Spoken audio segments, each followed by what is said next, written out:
নমস্কার, black by পূর্ণিমা আর একটি ব্লগে আপনাদেরকে স্বাগত। সকাল বাজে এখন 8টা। আমি এখন ছাদ বাগানে চলে এসেছি। হালকা হালকা বৃষ্টিও পড়ছে। আজ ওয়েদারটা একদমই ভালো নয়, মেঘলা আকাশ। তো আমি আজ আমি দুটো টায়ার ছিল, অনেক কদিন রয়েছে ছাদে, কিছু করতে পারছি না। তো ভাবলাম আজ এই টায়ার দুটোকে রং করব, রং করে এর মধ্যে আমি এখন সুন্দর গাছ লাগাবো। তো দুটো রঙের কৌটো নিয়েছি, এই দেখুন, একটা রেড কালার, একটা ইয়েলো কালার, আর দুটোতে দু কালার দেব। এইভাবে যদি ফেলে দেওয়া জিনিসগুলোতে কিছু কাজে লাগানো যায় তো আমার তো ভীষণ ভালো লাগে। জানি না আপনাদের কেমন লাগে, আমার তো ভীষণই ভালো লাগে। তো এই টায়ার দুটো বাইরে এমনি পড়েছিল, সে দুটোকে ছাদে নিয়ে আসলাম, ছাদ বাগানে। আগেও একটা টায়ার আমি এরকম করে রং করে আমার এখানে ছাদ বাগানে সেই সিঁড়িটা রয়েছে, সিঁড়িতে গ্রিলে আমি বেঁধে দিয়েছি। বেশ ভালো লাগে আমার এগুলো দেখতে। তো এটা আর বাঁধবো না, এটা ভাবছি এবার এর ভিতরে গাছ লাগাবো। তো এখন রংটা করে দুদিন শুকিয়ে নেব, শুকানোর পরে এর মধ্যে আবার মাটি দিয়ে তারপর গাছ লাগাবো, সেটা আপনাদের আমি পরে দেখাবো। তো এইভাবে আমি এখন কালার করে নিচ্ছি। এই একটা ইয়েলো কালার করছি আর একটা এই রেড কালার করে নিচ্ছি। একটার উপরে একটা রেখে এবার আমি একটা টব তৈরি করে নেব, তার মধ্যে এবার আমি গাছ লাগাবো। আমার ভীষণ ভালো লাগে এইভাবে যে সমস্ত জিনিসগুলো ফেলে দিয়ে আমরা, সেই সমস্ত জিনিসগুলো যদি ফেলে না দিয়ে কিছু কাজে লাগানো যায়, একটু কালার করে সুন্দর করে ডিজাইন করে নিলে, তাহলে তো সেটা ভালোই লাগে। ফেলবো কেন? কোনো জিনিসই ফেলার যায় না, দেখুন। তো এগুলো তো এমনি ফেলে দেয়, একদম ফেলে দিতে হতো, তো সেটাকে একটু একটু ডিজাইন করে নিলাম।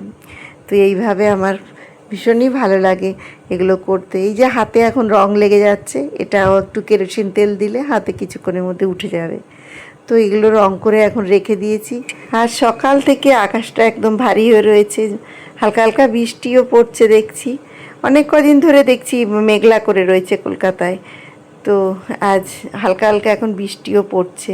তো চলে এসেছি এখন ছাদ বাগানে, কিছু সবেদা পারবো। এই সবেদা গাছে অনেকগুলো সবেদা টেকেছে। আজ কদিন পারবো করে দেরি করে পারা হচ্ছে না, তো মাঝে মাঝে এক একটা পাখিতে খেয়ে নিচে ফেলছে। আর কেমন লাগছে বলুন, আজকে সবেদাগুলো পারি। কষ্ট লাগে, যদি এত সুন্দর গাছে সবেদা হয় আর টাইম মতন পারতে পারছি না, তার জন্য এই পাখিতেও খেয়ে যাচ্ছে। আজকে সবেদাগুলো পারবো। মাঝে মাঝে দু একটা পাখিতে খেয়ে নিচেও ফেলছে। আমি সেদিন ছাদে কাজ করছি, দেখি আমার পিঠের মধ্যে এসে ডুব করে একটা পড়লো। তো এরকমভাবে পাকা সবেদা টুকটুক করে মাঝে মধ্যেই পড়ছে। তো এই দেরি করে পারলে এটা তো নষ্ট হবে। তো আজ দেখুন, হাত দিতেই পুরো আমার হাতে খুলে আসছে, একদম গাছ পাকা সবেদা। তো এই গাছটিতে প্রচুর সবেদা হয়, আর এখন একটু কম হয়েছে। অন্যান্য সময় তো এখন এই যে ছোট ছোট ফুল এসছে, যখন প্রচুর মানে এই বড়গুলো তুলে নিলাম, এখন ছোট ছোট সমস্ত ডালে ফুলে ফুলে ভর্তি হয়ে গেছে। এই এখন প্রচুর সবেদা ধরবে আর কি। তো এই যে কটা ছিল, আর পাখিতে তো খেয়ে গেছে, যে কটা ছিল সে কটা এখন পেড়ে নিই। ছাদ বাগানে যেটুকুই হয় সেটাই খুব ভালো লাগে, আনন্দ লাগে ছোট গাছে এরকম সবেদা হলে। আর এই দেখুন, পাখিতে খেয়ে কী অবস্থা করেছে, পাকা, একদম গাছ পাকা। ফল পেকে গেলে আমি ঠিক বুঝতে পারি না, কিন্তু দেখুন পাখি ঠিক বুঝে যায় আর এসে এমনি করে খেয়ে নেবে। তো অল্প কটা পেলাম, এই দেখুন অল্প কটা, আর তো সব নষ্ট হয়ে গেছে। আর প্রচুর হয়েছে এখন, কচি কচি সমস্ত, মানে একদম ছোটো ছোটো ছোটো ছোটো যে কুড়িতে ভর্তি হয়ে গেছে গাছে। এখন প্রচুর আরও সবেদা হবে, তো সেগুলো এরপরের বারে বেশ বেশ সবেদা পাবো। এখন এই সময় তো অতটা হয় না, এই যে এখন যে ফুলগুলো এসছে এরপরে যখন হবে প্রচুর সবেদা। তবে ছাদ বাগানে যেটুকুই যা হয় সেটাই অনেকটা ভালো লাগে।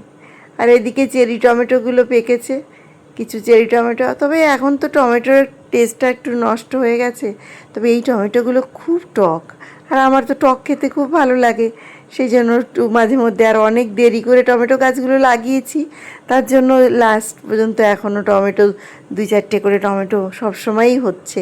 তো এই 2-1টা টমেটো যাই হয় আমার খাওয়া হয়ে যায়, খাওয়ার টমেটোগুলো হয়ে যায় মোটামুটি। তো আজও এখানে থেকে কয়েকটা বেশ টমেটো তুলে নিলাম। আর এই ছাদ বাগানে এলে যেটুকু যা পাই আমার মন আনন্দে ভরে যায়।